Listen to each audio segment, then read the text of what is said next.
Morgan dash clean the entire house by lunch. We dash dance a few dances before midnight. At this time tomorrow morning, they dash begin working. At this time next week, we dash catch the thief. By 2013, I dash live in Madrid for 5 years. देखिए will have आप हमेशा use करेंगे और verb की third form use करते हैं, तो इसलिए आपको verb की फॉर्म्स भी पता होने, क्योंकि जब आपको verb के फॉर्म्स नहीं पता होंगे you will not be able to make sentences. तो मैंने एक लेक्चर में आपको एक टेबल दिया था जहाँ पे वर्ब के first form, second form, third form दिए गए थे, उसको बार बार रिवाइज कीजिए. Just go through it and eventually sentences में यूज़ करते करते, स्पीच में यूज़ करते करते you will remember them anyhow. So it's very important to know the V3 form यानी वर्ब की third form in order to have your sentences proper. So Morgan will have clean the entire house bye lunch. Lunch तक Morgan ने पूरा घर साफ कर दिया होगा. तो वो घर भी फ्यूचर में ही साफ करेगा, लेकिन लंच से पहले घर साफ हो चुका होगा. फ्यूचर के किसी और एक्शन से पहले आपका एक्शन कंप्लीट हो चुका होगा. Like I said, past of future. We will have danced a few dances before midnight. आधी रात से पहले हम बहुत बार डांस कर चुके होंगे. At this time tomorrow morning. कल सुबह इस समय. They will have begun working. वो काम करना शुरू कर चुके होंगे. At this time next week, इस समय, अगले हफ्ते, we will have caught the thief.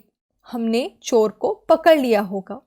By 2013, I will have lived in Madrid for 5 years.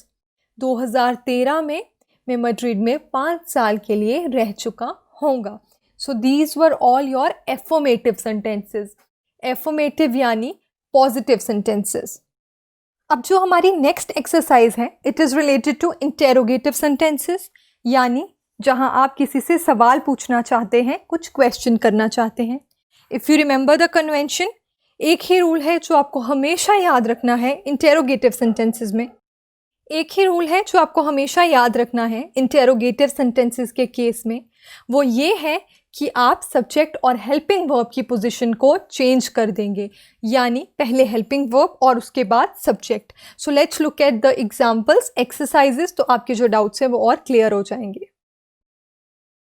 Dash have convince him. Dash go to the market.